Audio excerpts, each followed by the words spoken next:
Hello and welcome to Colin Bunyan's video recipes. This is my ninth in the new rebooted series. It's been a while, I apologise for that, but this one is one of my personal favourites and also one of the most controversial ones in the history of this show. I'm of course talking about the proper world of Cornish pasties. Right, so in here I have got 18 ounce of bread flour, 3 ounce of lard and 2 ounce of butter unsalted. I'll put a pinch of salt in there. Now why would I put salt on there and unsalted butter? Simple. When you have salted butter you don't know how much salt there is in the butter due to the variances in the manufacturing process. So I always go unsalted, add my own. You've got more control. Now this is what you need. It's a pastry cutter or a pastry blender. If you're making pastries on a regular basis, this is essential. Okay. Now the butter and lard are from the fridge. You want them to be solid. So when you cut into the flour, you end up with a coarse breadcrumb mix.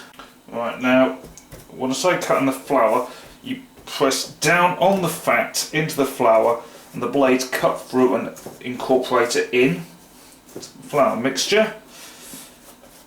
Bread flour is also essential because it's got a high gluten content, and that will become apparent when you make the pastry. There is science there. Occasionally we'll have to stop, use the back of a knife to scrape the fat that accumulates. There we are. After about 4 or 5 minutes, that's what the mixture should look like, a fine sandy rubble. Now, make a well in the middle and add cold water. Got it. Now I can start pressing that together to form a rough dough like that. Okay, that is where you want it.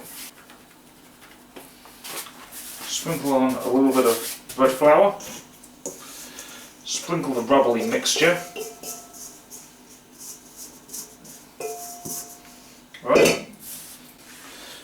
Now for those of you who have never made Cornish pasty pastry before, this is going to seem completely illogical.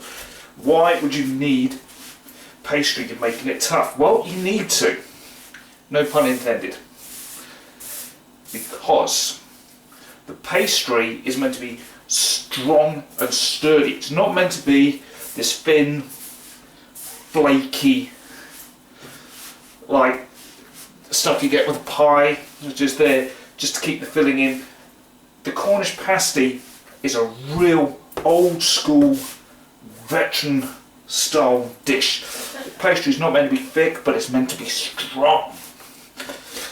And when you're kneading it, the heat from your hands will melt the butter and the lard, so it will get a bit stickier, so you might need a bit more flour. And there you have it. That is the ball of dough, ready and worked. Now for the bad news. That needs 24 hours to rest. I repeat, 24 hours. Right, part 2 of the Cornish pasty video. I've got the ingredients here ready, and please note everything will be in there raw. That's how it's meant to be. I've got an 8 ounce onion, it'll probably be 7.5 once it's trimmed. Potato, saying 11.85, you're probably looking at 11 ounce when that's trimmed. And I've got 456 grams of beef. Trust them to be in a metric whilst I'm trying to be imperial, but never mind. These all need to be trimmed accordingly. So, now you don't want a red onion for this, it has to be a white onion. Get rid of the paper. Now, whilst I'm doing this, I should explain that these aren't going to be technically Cornish pasties for 2 reasons. First of all, no Swede, as I'm not a fan of Swede. And secondly, more importantly, it's not made in Cornwall. Whilst you can get away with a few things, do not put carrots in a Cornish pasty. That's sacrilegious. Peas in a Cornish pasty I would jail people for. And some people even put corned beef into a Cornish pasty. Wrong on so many levels.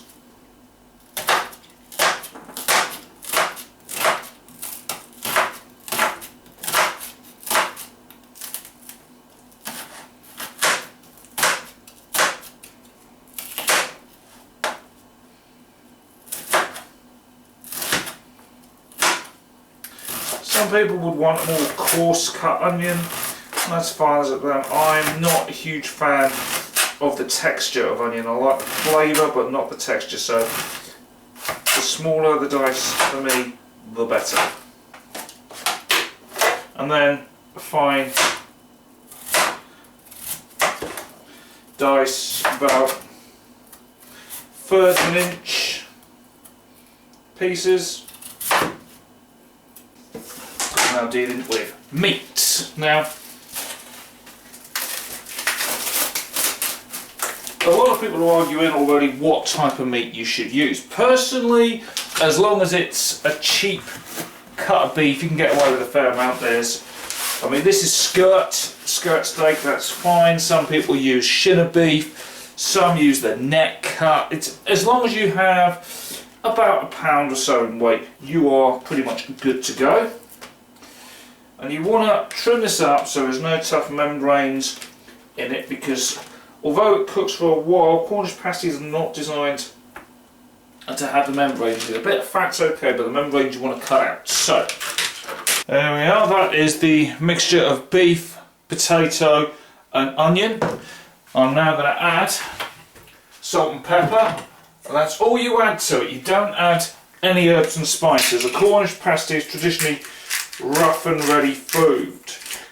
And it is fantastic. If you've never had a Cornish pasty properly made like this, you're not alone, because most places don't do them well enough. So, now that is my pastry from 24 hours ago. 24 hours ago I made that pastry, and the softness of this right now is absolutely stunning. It is beautiful. It's almost clay-like in texture, which is actually what you want. You want it to be a solid, dense pastry. But don't worry, it's not going to be too tough. Pastry cutter. Not the same as a pastry blender, by the way. Right? Chop this lump into 4 roughly equal parts. You could weigh it. Nah, not my style. And then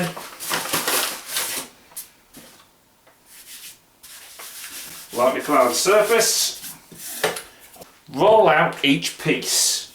You want them no thicker than 1/4 of an inch. Put it into perspective, that's the blade of the cutter.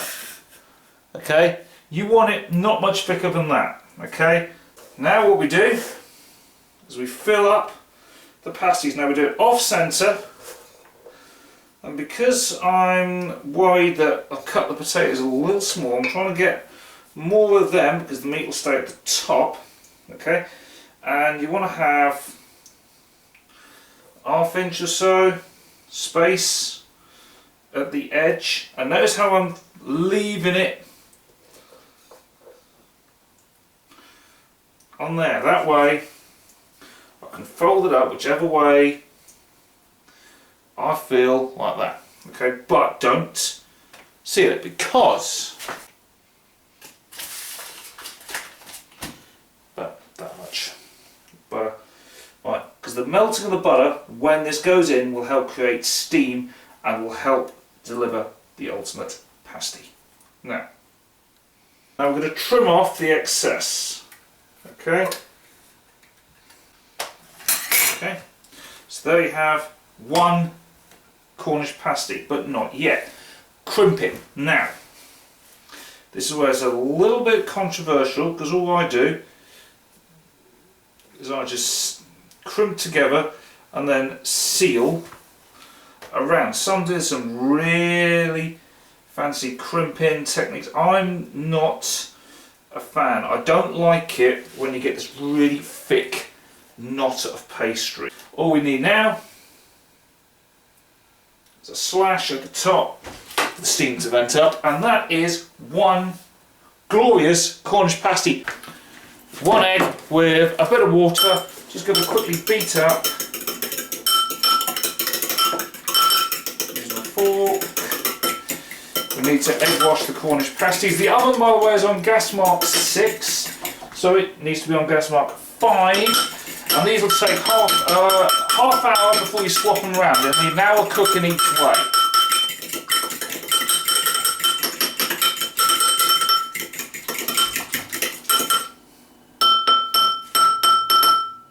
Pastry brush, and give these a good egg wash. Now this isn't going to take too long, so I'm not going to switch the camera off. They look beautiful. They haven't even been in the oven yet. They're not even cooked. I'll see you in an hour for when they are. Well, there we are. That is the pasties, all 5 of them made. Right, these pasties have had about an hour or so to cool down. They are still warm. And I'll tell you what, that is how the texture should be. I'm going to taste one now. Oh man.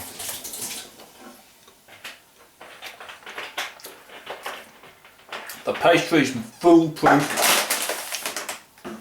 The filling is savoury, it's meaty, it's got plenty of veg taste to it. Oh man. For the little ones, a solid meal. The big ones, well, I can see why they became famous in the mining community. And on that note, I will see you next time. Catch you later.